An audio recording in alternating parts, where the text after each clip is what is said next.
Nouveau numéro de Reporter Le Doc, le magazine de reportage long format de France 24. Direction l'Afrique, où l'exploitation de mines d'or artisanales est en plein essor. Un phénomène qui échappe souvent aux autorités, mais pas aux groupes armés, djihadistes notamment, qui contrôlent de grands territoires. Le Mali s'impose progressivement comme le principal centre d'achat d'or des pays sahéliens, et Dubaï est devenu, ces 5 dernières années, la principale destination de la production du continent africain. Mais en fermant les yeux sur l'origine des lingots qui arrivent sur son territoire, les Émirats arabes unis seraient-ils indirectement complices du terrorisme ? Les institutions comme le CDE demandent en tout cas des régulations plus strictes. De Bamako à Dubaï, en passant par la Côte d'Ivoire, c'est une enquête exclusive signée Caroline Dumais, correspondante de France 24 en Afrique.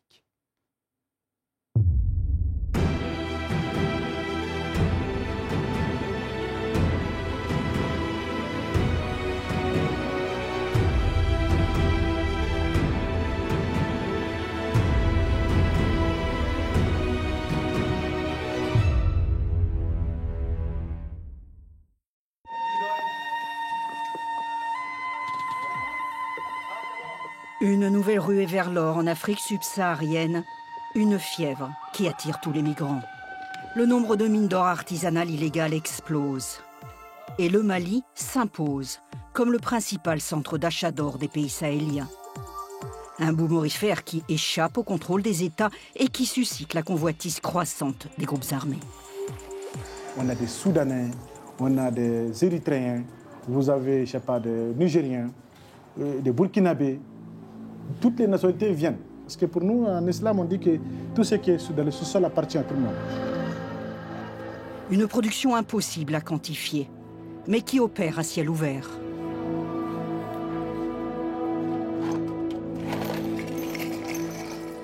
Ces pépites qui arrivent dans les comptoirs de Bamako viennent de toute l'Afrique subsaharienne. Elles sont mélangées, puis fondues dans des raffineries qui fonctionnent discrètement sous les toits du grand marché.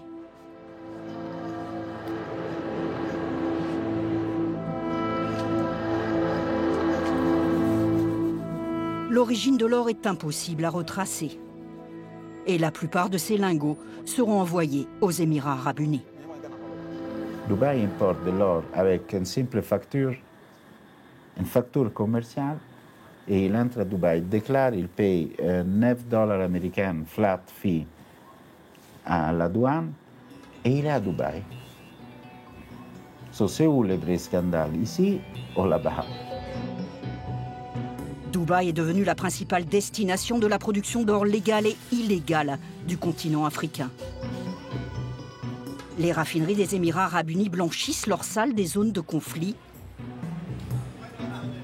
Des mines illégales du Sahel au gratte-ciel de Dubaï, notre enquête permet de mieux comprendre comment le secteur aurifère mondial change de visage.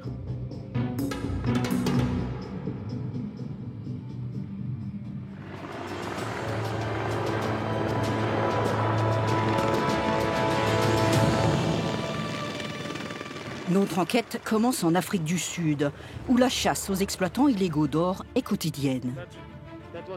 Les unités d'élite spécialisées opèrent des descentes régulières dans les mines artisanales illégales.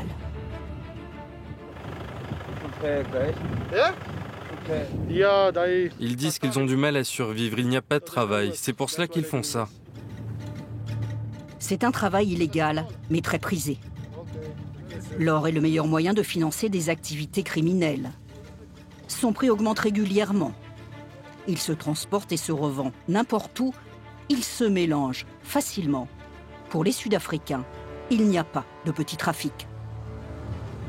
Nous avons ce que l'on appelle les Zamazama. Les Zamazama, ce sont des mineurs illégaux. C'est un mot zoulou qui veut dire « tente ta chance » ou « fais quelque chose avec rien ». Mais vous savez, quand on traite de ces choses-là, on n'est pas naïf. On sait bien que ce soit les Zamazama ou les trafiquants d'or à des niveaux plus élevés, on met tout sur le plan du grand banditisme, du financement du terrorisme. Parce que dans tous les coins du monde, les méthodes sont les mêmes.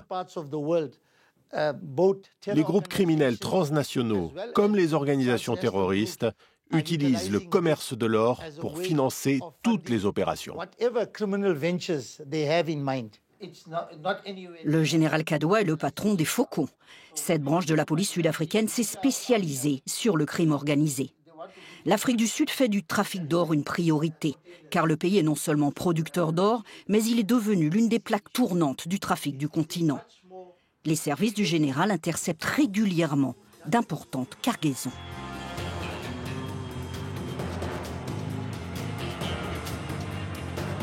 Le 31 décembre 2020, un avion privé en provenance de Madagascar atterrit à Johannesburg. Mais en fouillant les bagages des passagers qui devaient se rendre à Dubaï, la douane découvre plus de 73 kilos d'or brut. Les passagers montrent aux autorités sud-africaines des factures d'une société baptisée Skygold, immatriculée au Mali. L'équivalent de 3 millions d'euros de marchandises n'ont pas été déclarés.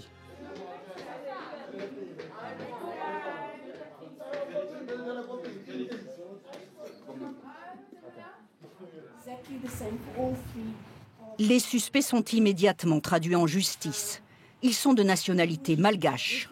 Les autorités d'Antananarive demandent leur extradition et réclament la marchandise, car l'exportation d'or est interdite sur la Grande Île depuis 2020. Mais il leur faudra prouver que l'or a effectivement été extrait à Madagascar.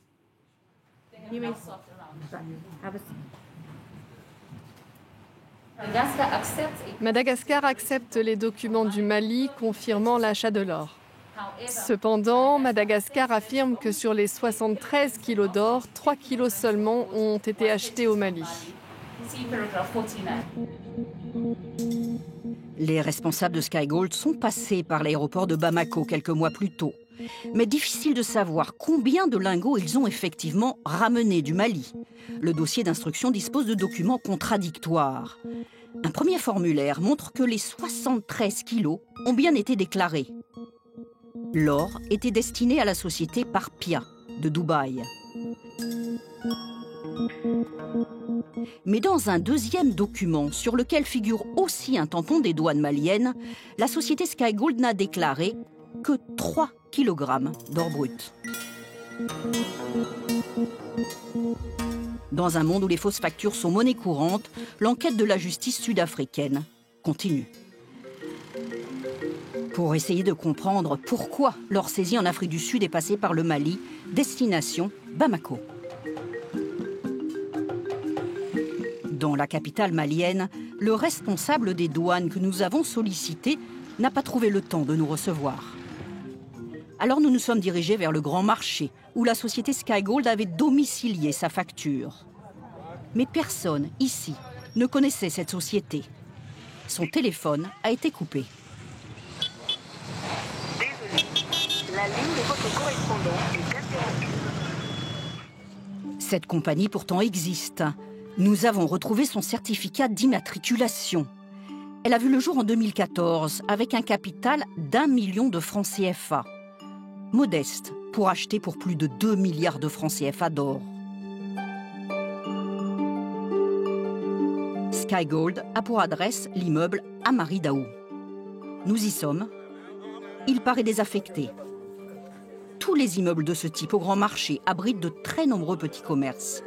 Il faut se faufiler jusqu'à l'étage pour trouver des comptoirs d'achat et de fonte de l'or. Nous avons eu un accès exceptionnel à l'un d'entre eux. Fouille à l'entrée.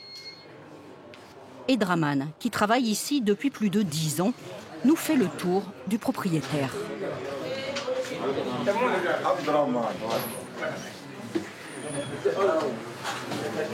Voilà, quand un client vient ici, voilà, c'est ici maintenant la réception. On prend ça maintenant sur le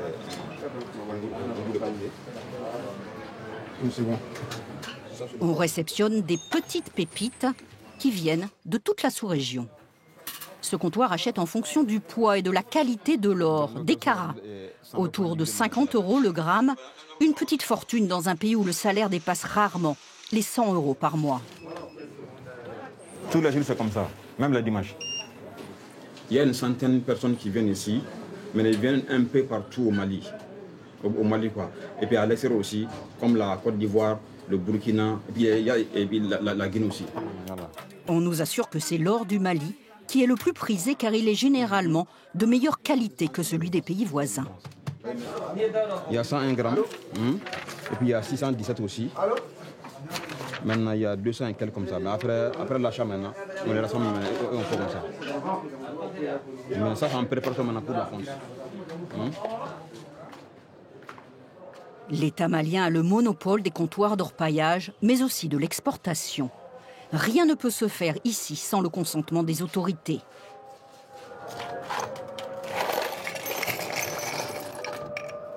Ces fonderies, installées sous les toits du grand marché de Bamako, traitent essentiellement de l'or artisanal, qui représenterait aujourd'hui la moitié des exportations du Mali.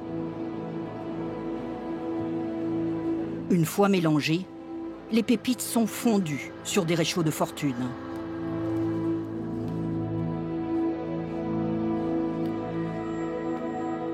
Personne ne pourra jamais déterminer avec précision l'origine du métal précieux qui sera exporté dans le reste du monde.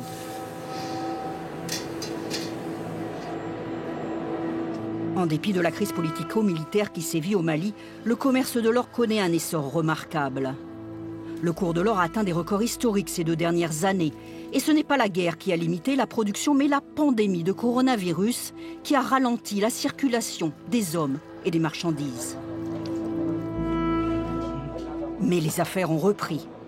Ce fondeur assure produire quotidiennement entre 80 et 100 kilos de lingots, ce qui représente plus de 5 millions d'euros tous les jours. Bon, à Bamako, souvent ça vient. À Bamako, souvent ça vient. Ça vient parce que les gens en profitent de la situation souvent pour extraire de l'or pour venir.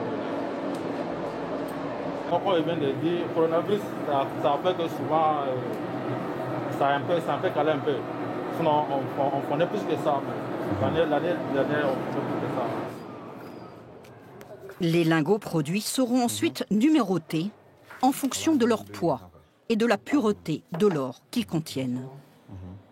Après la fonte, maintenant, on amène ici. Voilà, c'est lui qui va vérifier aussi. Ça, c'est... Voilà.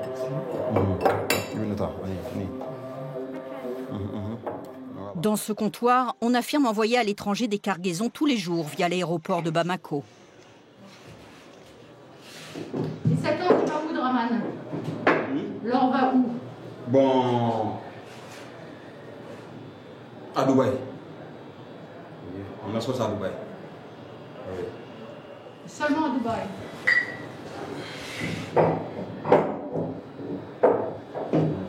Et ça aussi, ça ne vaut pas 1 kilo. 996, ça c'est 749. Il y a quelques années, l'or africain allait vers la Suisse ou vers l'Afrique du Sud. Mais aujourd'hui, il prend le chemin de Dubaï. Les chiffres sont difficiles à vérifier car les statistiques d'exportation des pays africains à destination de Dubaï n'ont rien à voir avec les statistiques d'importation des Émirats arabes unis en provenance du continent. Au Mali, par exemple, on déclarait exporter en 2019 500 kg par an sur Dubaï. Mais les Émirats arabes unis affirmaient importer la même année plus de 80 tonnes en provenance de Bamako. L'hémorragie est telle que les lingots de Skygold destinés à Dubaï ont une grande chance de contenir de l'or du Mali, légal ou illégal.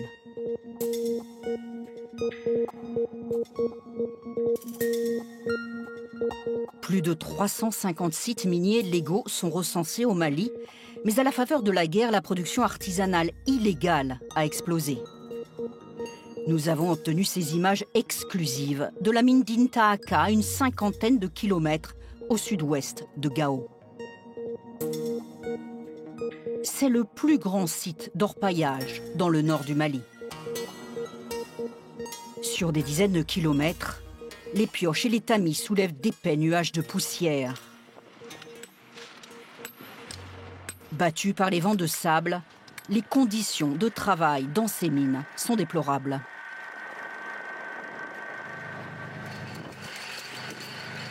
Comme dans les autres sites artisanaux du Sahel, on trouve ici de nombreuses nationalités. Soudanais, Nigériens, Libériens, Ghanéens, Burkinabés, mais aussi des Libyens des Syriens. La population de cette zone est impossible à estimer, mais elle dépasserait celle de la ville de Gao, qui abrite déjà plus de 120 000 habitants. Cette zone isolée échappe au contrôle du gouvernement malien. Le CSP, qui regroupe les principaux mouvements armés signataires de l'accord d'Alger, la coordination des mouvements de l'Azawad, assure la sécurité de ces mineurs. Mais les attaques djihadistes peuvent survenir à tout moment.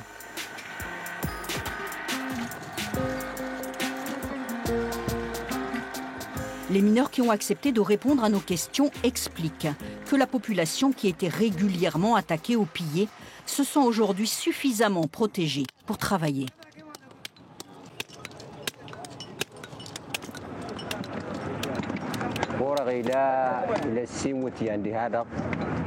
Ce site d'orpaillage a plus de 2 voire 3 ans même. La sécurité semble être assurée, les gens sont en paix et en sécurité. Chacun fait de son mieux, on gagne en fonction de notre travail, de notre assiduité et de tout ce que nous possédons comme matériel pour travailler. Mais tous les gens qui travaillent ici gagnent au moins 2 voire 4 centigrammes d'or par jour. Moi, je travaille pour moi-même et je ne travaille pour personne. Les personnes qu'on fait travailler sont rémunérées selon les compromis fixés par les occupants du site. Certains mineurs ont beaucoup de matériel, parce que les intermédiaires avec qui ils travaillent fonctionnent sur des commandes d'or régulières et prépayées. Les acheteurs viennent de partout, des pays des Émirats, mais aussi plus récemment, de Turquie ou de Russie. Nous sommes allés à la rencontre des leaders des mouvements de l'Azawad qui contrôlent la mine d'or d'Intaaka près de Gao, comme celle de la région de Kidal. Le chef de la délégation revenait d'une grande tournée de plus de 3000 km dans le pays. Il nous a expliqué que pour les populations du Nord, l'exploitation artisanale de l'or a commencé à la faveur de la guerre et des désillusions par rapport à la gouvernance des États du Sahel. Et les États, les Fonds monétaires internationaux, la Banque mondiale, je sais pas, l'OADA, la CEDEAO, l'IEMOA, pour les populations, ça ne parle pas. Ils ont vécu les règles du jeu, les États reconnus, des impôts, des budgets nationaux chaque année votés, des lois de finances votées, mais ils n'ont pas vu l'impact des dividendes. Quand vous posez la question à un orpailleur local, il se débrouille à dévier tous les dangers possibles. Et qu'à la fin, il parvient à sortir un demi-kilo d'or et que vous avez un Ukrainien, ou je ne sais pas, c'est un exemple que je donne, ou bien un Sahélien ou un Américain qui vient, qui devient djihadiste ou juif, ou de Hezbollah, ou de Fatah, ou de, je sais pas, de ce que vous voulez, du Kremlin, s'il apporte de la liquidité pour le payer en CFA, il y vend. C'est comme ça qu'il voit les choses. Hein. Pas, je ne sais pas moi. Assurer la sécurité de ces zones n'est pas évident. Le 6 décembre 2021, 7 combattants de la coordination des mouvements de l'Azawad étaient assassinés à Intaaka par des membres de l'État islamique. Pour gérer la protection de ces mineurs, les membres du CSP confient qu'ils envisagent de généraliser une taxe d'environ 5% sur tous les gains de plus d'1 million de francs CFA, soit 1 500 € par mois. Mais le représentant du CSP ignore combien les groupes djihadistes prélèvent dans les zones qu'ils contrôlent. Ce qui est possible, c'est que les groupes djihadistes, dans les zones qu'ils contrôlent, ou c'est les populations sur lesquelles ils ont des influences, font payer des taxes. Et c'est souvent annuel. C'est une pratique musulmane, où quand vous avez, à la fin de l'année, un certain nombre de biens, il y a un calcul qui est fait sur la base de vos biens, vous payez un pourcentage. Et les djihadistes ou autres ne sont pas aussi des gens naïfs. Ce sont des gens qui sont intelligents, comme nous tous.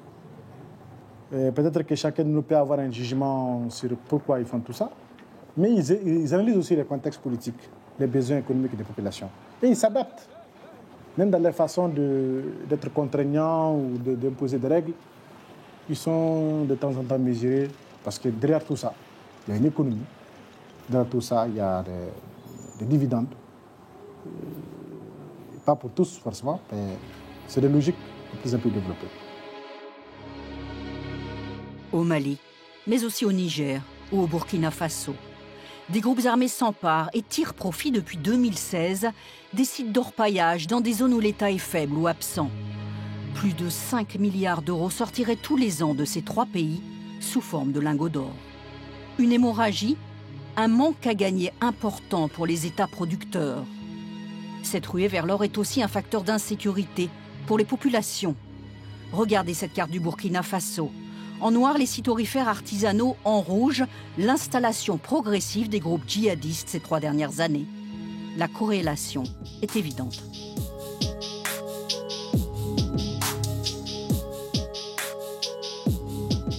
L'exploitation anarchique de l'or s'est étendue à toute la région, car les frontières sont poreuses.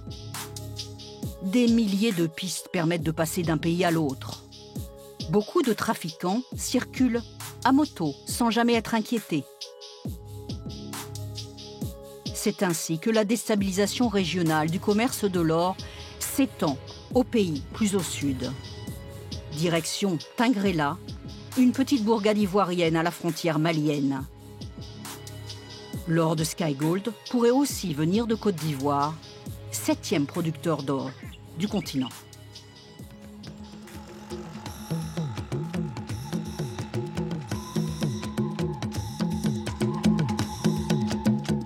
À Tingrella, l'or est une source importante de revenus.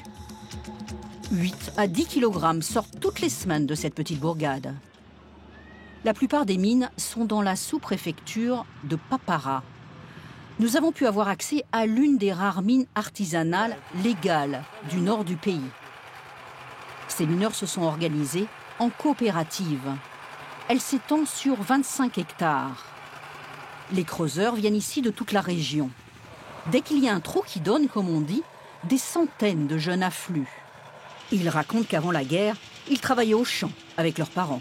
Mais depuis 10 ans, les activités de ces villages ont radicalement changé. C'est en fin de semaine, on commence. C'est bon? Ah, c'est bon.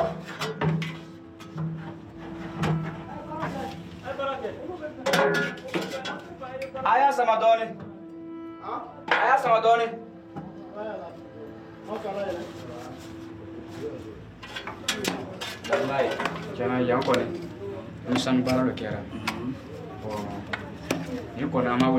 Je m'appelle Khalifa.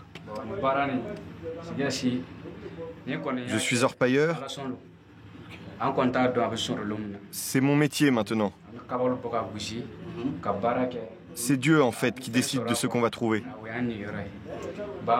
Nous, on ne sait jamais si on va gagner quelque chose quand on descend dans le trou. L'orpaillage fait désormais partie de l'économie de ces villages du nord de la Côte d'Ivoire. Chacun prend sa part. Les membres de la coopérative, l'association des jeunes, l'association des femmes. Pour ce militaire à la retraite qui gère aujourd'hui la coopérative, leur contribue au développement local. La population en profite. Mais si c'était un peu dans le désordre, avant dans la clandestinité, c'est pas ça. Nous avons ondé le village. La coopérative Tchoborgo, je vous dis a aidé le collège de Papara qui est construit. On a déboursé la somme près de 20 millions pour construire une salle numérique, une cantine pour le collège. On a construit une cantine scolaire pour l'école primaire. On a trouvé du matériel sanitaire pour l'hôpital. On a payé même une moto pour l'hôpital pour faire leur petit déplacement. Parce qu'avant, ils n'avaient même pas d'ambulance. Donc, voilà un peu la contribution. Les responsables de cette mine sont un peu inquiets pour leur sécurité. Ils aimeraient n'employer que des Ivoiriens pour éviter les infiltrations de djihadistes. Mais la mobilité des populations dans cette région est telle que cet objectif est intenable. Vous voyez, lui, par exemple, alors la mine est encadrée par les Dozo. Cette confrérie de chasseurs traditionnels soutient les forces de l'ordre dans ces villages reculés du nord du pays. Tout le monde est fouillé, à l'entrée comme à la sortie de la mine. Ici, c'est un mineur malien qui vient d'être intercepté. On lui demande de montrer ses papiers.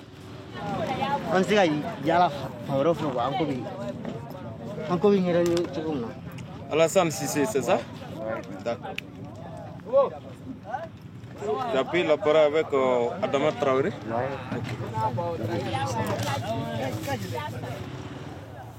Prenez vos trucs, puis allez-y.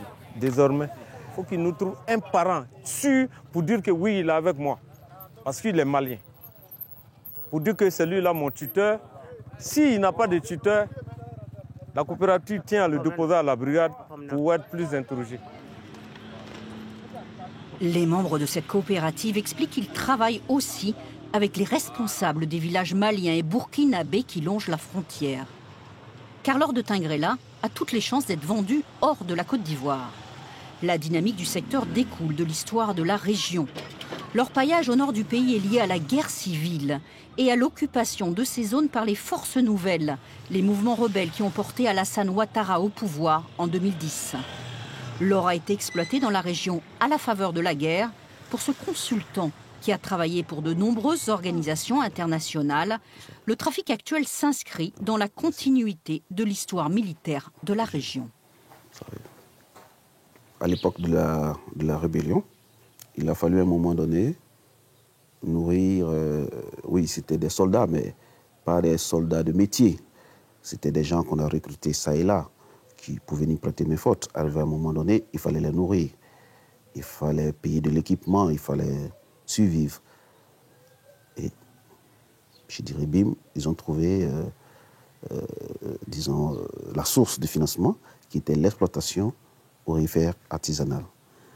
Mais ne pouvant pas dealer avec les bureaux légaux d'achat d'or, de vente et d'achat d'or qui sont à Abidjan, dans la partie gouvernementale, il a fallu se tourner vers d'autres sources de financement dans les pays limitrophes tels que le Mali et le Burkina, qui ont une longue culture d'orpaillage. Et donc, il y avait des systèmes bien huilés qui étaient sur place avec des acheteurs. Les facteurs historiques ne suffisent pas à expliquer pourquoi Bamako s'est imposé comme le principal centre d'achat d'or des pays sahéliens. Les taxes à l'exportation y sont bien moins importantes que dans les pays voisins. 3% et seulement sur les 50 premiers kilogrammes d'or, mais pas toujours. Regardez la facture de Sky Gold. Elle montre clairement que ceux qui ont transporté l'or n'ont payé que 5 000 francs CFA, moins de 10 € pour toute la cargaison. À Bamako, la situation ne fait pas le bonheur de tous les acteurs du secteur. Dans la raffinerie Kankou Moussa, l'une des 2 raffineries industrielles de la capitale malienne, le patron est un peu inquiet. Cet homme d'affaires italo-suisse, qui connaît le pays depuis plus de 20 ans, n'a pas pu réaliser son projet. Il avait investi en 2014 plus de 6 millions d'euros dans cette usine qui permet de fondre des lingots purs. Il espérait récupérer l'essentiel de la production malienne, mais aussi de celle des pays voisins. D'un côté, on est très découragé, je vais dire la vérité. À la raffinerie, ni aujourd'hui, ni à... On n'arrive pas ni à 10% de notre capacité. Ouais.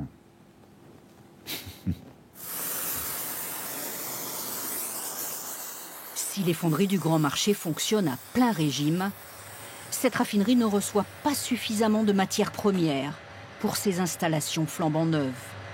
Cette société qui exporte en Suisse ou aux États-Unis intéresse très peu les orpailleurs locaux. Personne ne veut se plier aux régulations complexes des pays occidentaux. Les affaires sont bien plus faciles vers Dubaï. Voilà, ça fait 30 grammes, 2,29.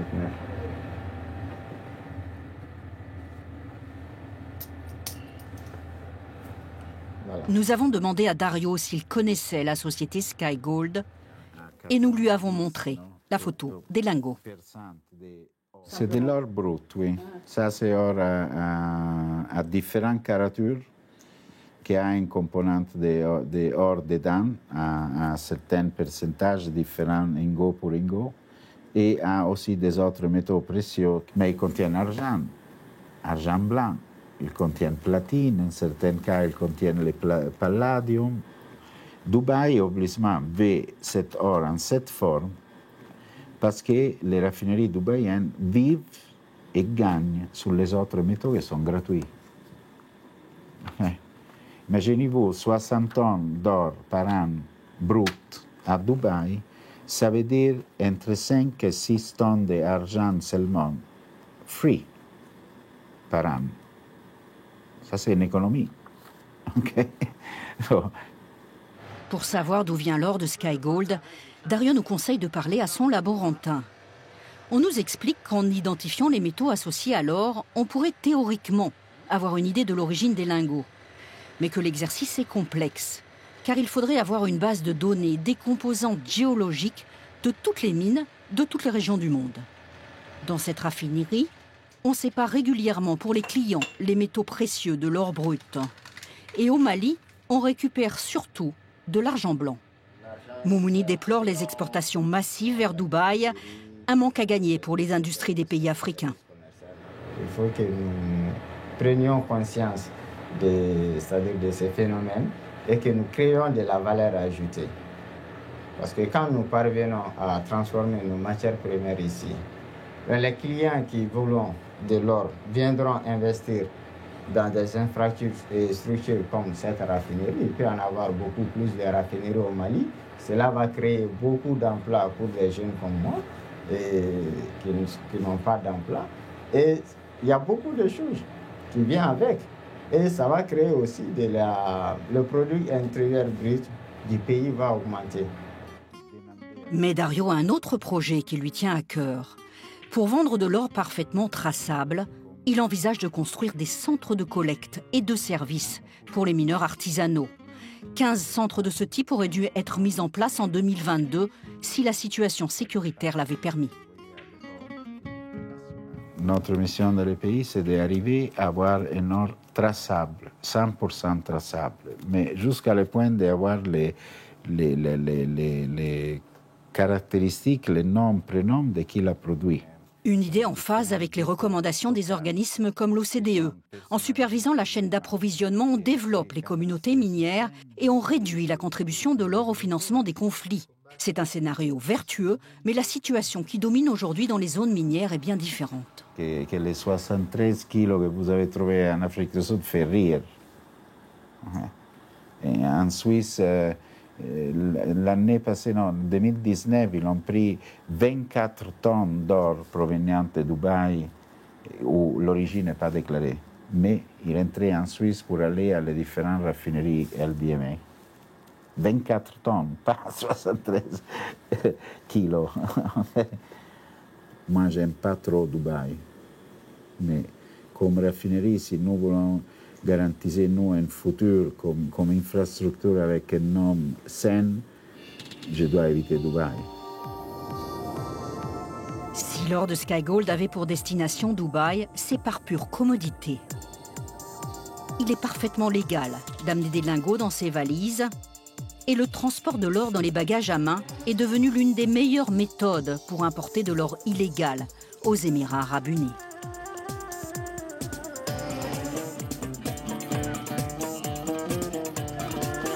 Surnommée la Cité de l'Or, cette mégalopole s'est imposée ces dernières années comme une plaque tournante du commerce international de l'or. Les autorités ont fait du métal jaune un pilier de leur économie, mais aussi de leur tourisme. Étape incontournable pour les visiteurs, le principal souk de l'or est situé dans le quartier historique de Deira. On trouve des lingots et des bijoux sous toutes les formes et dans toutes les couleurs. On peut aussi facilement y vendre son or. Ici, tout brille. Même le safran en provenance d'Iran est servi dans des récipients dorés. L'or de Sky Gold était destiné à Dubaï, à la société Parpia. Elle est située juste en face de l'immeuble du centre de l'or. Nous nous y rendons. Au détour d'une rue de la vieille ville moins touristique, Parpia Gold est toujours en activité. Plusieurs fois sollicités, ses responsables ne nous ont jamais répondu. En procès en Afrique du Sud depuis l'affaire des 73 kilos en janvier 2021, cette société a par ailleurs été épinglée 1 an plus tard exactement dans un autre trafic de près de 50 kilos d'or, cette fois-ci via les Comores. Elle achetait de l'or à une autre société immatriculée au Mali, Mali Metal. Le schéma ressemble étrangement au précédent, des passeurs malgaches qui s'acheminaient sur Dubaï avec des factures maliennes. En 2018, les Émirats arabes unis importaient 50 tonnes en provenance d'Afrique. En 2020, le chiffre était de 500 tonnes. En moins de 5 ans, les Émirats ont multiplié par 10 leurs importations en provenance du continent africain. Mais les consommateurs, qui viennent faire leurs emplettes au souk de l'or, se préoccupent peu de la provenance. Les vitrines affichent des lingots suisses et les vendeurs expliquent que l'or est simplement recyclé à Dubaï.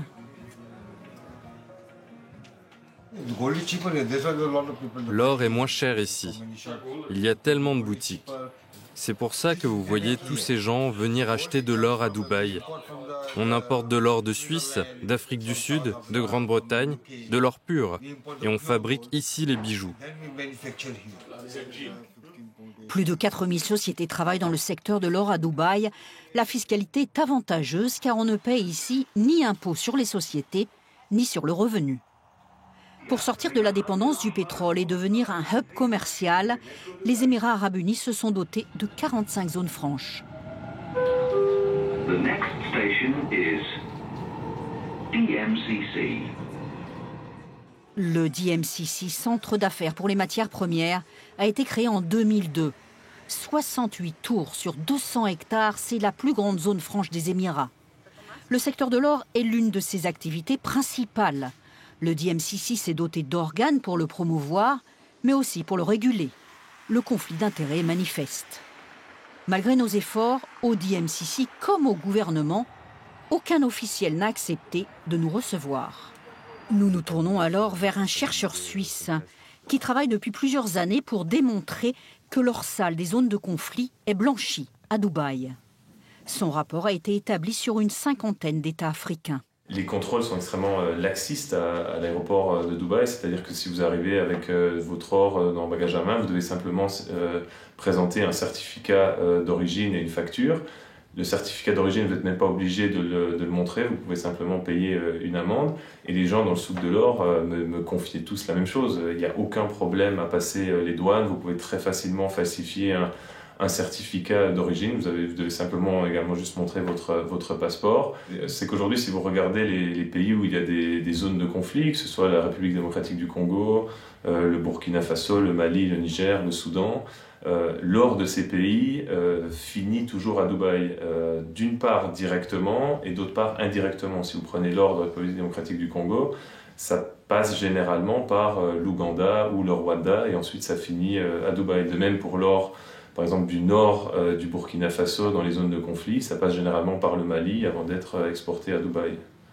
Donc, Dubaï, oui, c'est vraiment la machine à laver, entre guillemets, de l'or problématique africain issu trop souvent de zones de conflit. Il est difficile de connaître le nombre précis de raffineries à Dubaï, mais une fois raffiné, l'origine de l'or est impossible à retracer physiquement. Les raffineries ont donc une responsabilité particulière dans la chaîne d'approvisionnement. Certaines personnes nous disaient « Non, mais qu'est-ce que vous allez enquêter aux Émirats arabes unis? C'est de toute façon juste de l'or recyclé. » Et le problème de l'or recyclé, c'est que ça englobe tout. Ça peut être de l'or des nazis, ça peut être de l'or issu d'un trésor de 200 ans, ou ça peut être de l'or qui était aux mains d'une mine d'un groupe djihadiste il y a à peine moins d'une semaine. Plusieurs rapports dénoncent le manque de mesures visant à encadrer le commerce de l'or à Dubaï. Un rapport du groupe d'experts de l'ONU de 2019 déplorait qu'aucune saisie n'était faite sur l'or passé en contrebande. En 2020, le GAFI, l'organisme intergouvernemental contre le blanchiment d'argent et le financement du terrorisme, alertait Dubaï sur les risques de blanchiment d'argent. En mars 2022, le GAFI plaçait les Émirats arabes unis sur leur liste grise.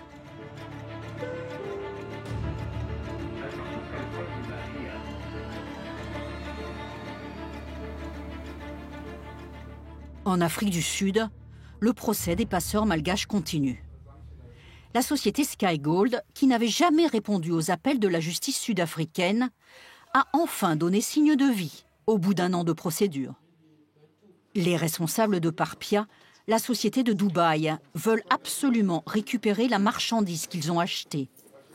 Le gouvernement de Madagascar aimerait aussi garder l'or. Mais personne n'a pu prouver d'où viennent les lingots.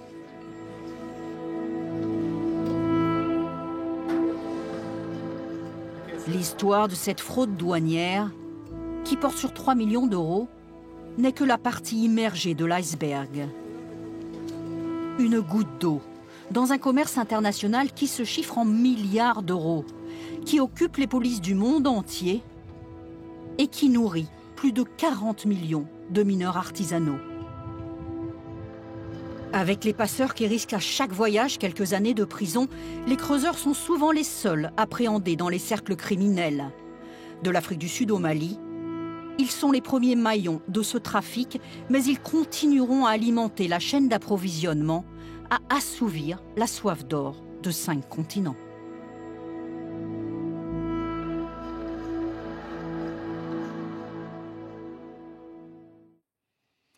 Et voilà pour ce document signé Caroline Dumay, correspondante de France 24 en Afrique. C'est la fin de ce magazine.